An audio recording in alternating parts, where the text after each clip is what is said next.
अस्सलामु अलैकुम वरहमतुल्लाहि वबरकातुहू। दोस्तों, एक गैर मुस्लिम शख्स की तरफ से इस्लाम के ऊपर एतराज हुआ है। वो एतराज क्या है? सबसे पहले मैं आपको एतराज पढ़ करके सुना देता हूँ। एतराज ये है, अगर इस्लाम में मूर्ति पूजा हराम है तो मुस्लिम काबे की तरफ मुंह करके नमाज क्यों पढ़ते हैं, वो भी तो पत्थर का है। यानी इस गैर मुस्लिम शख्स का मानना यह है कि इस्लाम के अंदर माना यह जाता है कि मूर्ति पूजा हराम है। जब मूर्ति पूजा हराम है तो मुसलमान खाने काबा की तरफ रुख करके नमाज क्यों पढ़ते हैं, जबकि खाने काबा पत्थर, गारे और मिट्टी का बना हुआ है। यानी गोया कि उस शख्स का मानना यह है कि मुसलमान भी एक पत्थर को सजदा करते हैं, एक पत्थर के सामने झुकते हैं। ये उसका एतराज है। आप गौर करेंगे तो आपकी अकल हैरान हो जाएगी कि ये कितना बारीक एतराज है, और ये इतना बारीक एतराज है कि मैं समझता हूं कि कोई भी आम मुसलमान इसका जवाब आसानी से नहीं दे सकता। और अगर आपको लगता है दे सकता है तो जो जवाब मैं देने वाला हूं वीडियो के अंदर, उस जवाब को छोड़ करके जो भी जवाब आपके जहन में हो वो कमेंट बॉक्स के अंदर मुझे बताएं, मैं भी देखूं कि किसके पास क्या जवाब हो सकता है।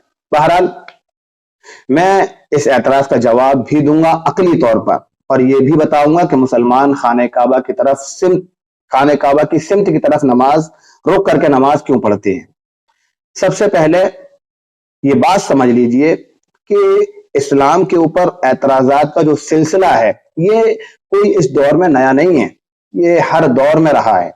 अल्लाह के रसूल सल्लल्लाहु अलैहि वसल्लम के दौर में भी कुफार और मुशरिकीन एतराजात किया करते थे। रिवायत के अंदर आता है कि एक सहाबी को कुफार और मुशरिकीन ने रोका और एतराज किया, ये तुम्हारे नबी कैसे नबी हैं जो तुम्हें बैतुल खला, इस्तिंजा, ये छोटी छोटी चीजों का तरीका सिखाते हैं, ये तो नॉर्मल सी चीज है, ये सब जानते हैं। ये एतराज कुफार और मुशरिकीन ने किया। हर दौर के अंदर एतराजात होते रहे, आज भी हो रहे हैं और कयामत तक होते रहेंगे। हमारा काम है उसको डिफेंड करना और उसका जवाब देना, और इंशाअल्लाह हम जवाब देते रहेंगे। तो एतराज का जवाब क्या है ये समझ लीजिए। याद रखें, खाने काबा ये मुसलमानों के नजदीक सिर्फ एक सिमत है। खाने काबा मुसलमानों के नजदीक खुदा की हैसियत नहीं रखता, माबूद की हैसियत नहीं रखता है। उसकी दलील क्या है? दलील ये है कि जब जरूरत पड़ती है खाने काबा की छत को साफ करने की, इसकी सफाई करने की, या उसके मीज़ा को साफ करने की, तो वहां के खुद्दाम या जो वहां के जिम्मेदार लोग हैं वो खाने काबा की छत पर खड़े होकर के उसकी सफाई करते हैं या करवाते हैं। ये कैसे मुमकिन है कि एक चीज को खुदा समझा जाए और फिर उसी खुदा को पैरों तले रौंदा जाए?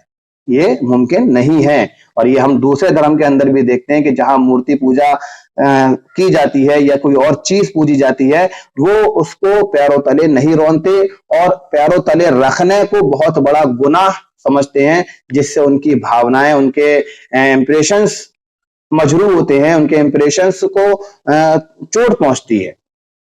जब वहां पर ये कॉन्सेप्ट है तो हमारे यहाँ ये क्या कॉन्सेप्ट क्यों नहीं होगा? और ये कैसे हो सकता है कि हम एक चीज को खुदा भी माने और पैरों तले रौंदे? जाहिर सी बात है, ये हम खाने काबा को खुदा की हैसियत नहीं देते, इसलिए इसकी छत पर चढ़ करके इसकी सफाई करते हैं। अब रह जाता है ये सवाल कि मुसलमान खाने काबा की सिमत की तरफ रुख करके नमाज क्यों पढ़ते हैं। याद रखें, हर चीज एक कायदे के मुताबिक अच्छी लगती है, एक तरतीब से अच्छी लगती है। अगर अल्लाह ताला सिमत तय ना करता, खाने काबा की सिमत तय ना करता, तो नमाज में कोई इधर रुख करके खड़ा होता, कोई पश्चिम की तरफ रुख करके खड़ा होता, कोई उत्तर की तरफ खड़ा होता, कोई पूरब की तरफ खड़ा होता। इससे देखने में जो खूबसूरत माहौल सफा के साथ होता है ये नजर ना आता। और उसकी साफ मिसाल आप घरों के अंदर कर सकते हैं, इसका मुशाहिदा कर सकते हैं। आप लोगों के यहाँ किचन है, किचन में आपने देखा होगा जहां अलमारियां वगैरह बनी होती हैं, वहां एक तरफ गिलास सजे हुए होते हैं, प्लेटें सजी हुई होती हैं, कप सजे हुए होते हैं चाय के। ऐसा तो नहीं है कि एक कप एक खिड़की के अंदर, दूसरा कप दूसरी खिड़की के अंदर, तीसरा गिलास तीसरी खिड़की के अंदर।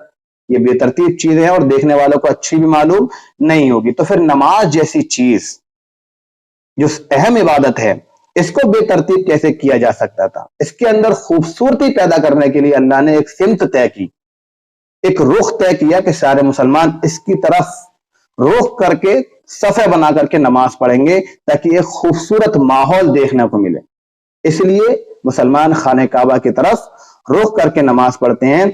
दर हकीकत सजदा उस इमारत की सामने करते हैं, लेकिन वो अल्लाह के सामने सजदा होता है, इमारत के सामने सजदा नहीं होता। ये बात आप ज़हन में रखिए। तो एतराज़ात होते रहेंगे और बहुत सारे एतराज़ात सामने आएंगे। आपको एतराज़ात को डिफेंड करने के लिए अपनी अकल का इस्तेमाल करना पड़ेगा। और मैं इसकी दलील भी दे दूं कि खाने काबा माबूद की हैसियत, खुदा की हैसियत क्यों नहीं रखता, क्योंकि अल्लाह ताला ने कुरान करीम के अंदर इसको घर से ताबीर किया है, खुदा से ताबीर नहीं किया है। चौथे पारे के पहला सफा है, इन्ना अव्वला बैतिम वुदिया लिन्नासी लल्लज़ी बिबक्कता मुबारका। इन्ना अव्वला बैत, दुनिया का सबसे पहला घर जो अल्लाह ने बनाया है वो खाने काबा है, जो कि लोगों के लिए बरकत की जगह है। तो अल्लाह ने जब खुद कुरान करीम के अंदर खाने काबा को घर की हैसियत दी है, तो फिर मुसलमान उसको माबूद की हैसियत कभी नहीं दे सकते। तो याद रखें, ये बहुत अहम एतराज है और इसको जहन में रखना चाहिए। कभी भी कहीं भी कोई भी मुसलमान या गैर मुस्लिम आपको रोक करके ये सवाल कर सकता है, तो आप ये जवाब आसानी से दे सकते हैं। और इसके अलावा कोई और जवाब हो तो मैं फिर कह रहा हूं कि कमेंट बॉक्स के अंदर मुझे लिख करके जरूर बताएं। उम्मीद है कि मेरा ये जवाब आप लोगों को समझ में आया होगा। अस्सलामु अलैकुम व रहमतुल्लाहि व बरकातुहू।